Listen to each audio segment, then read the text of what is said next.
Colorado woman cited after deer raised in home attacks, gores neighbor. A wildlife officer found a deer with fresh blood covering its antlers.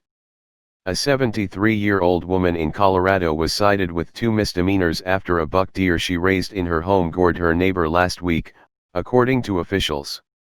Colorado Parks and Wildlife said in a news release that Tinette Housley of Black Forest admitted to wildlife officers she took in a days-old fawn into her home more than a year ago and raised it.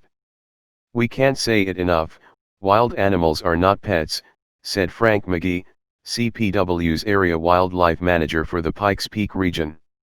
According to officials, the attack happened Friday morning, when the neighbor was out walking her dog. The neighbor said she was surprised to notice the deer following her before it attacked, knocking her down and trashing her with its antlers. The attack went on for several minutes as the victim tried to run to a neighbor's house, and then to her own home. Repeatedly the deer knocked her down and gored her, CPW said. The deer even continued to attack as she frantically opened her garage door. The attack finally came to an end when the woman ran between 2 cars in her garage. The victim suffered serious cuts to her head, cheek, and legs. She was also bruised and hospitalized overnight.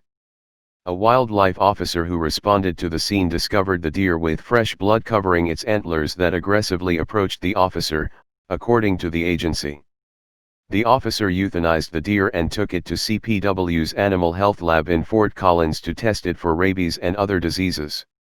The deer's stomach contents confirm it was being fed by humans as it contained out-of-season foods including hay, grain, corn, and possibly potato, the agency said. Housley was cited with illegal possession of wildlife and illegally feeding wildlife, both misdemeanors. She was also issued a warning for possessing live wildlife without a license after she described keeping the buck in her home, her garage, and on her property, according to CPW. The 2 misdemeanors carry fines and surcharges totaling $1,098.50, CPW said. Feeding deer habituates them to humans.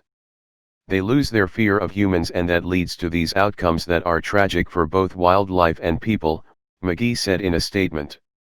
Injured and orphaned wildlife should be taken to licensed wildlife rehabilitators.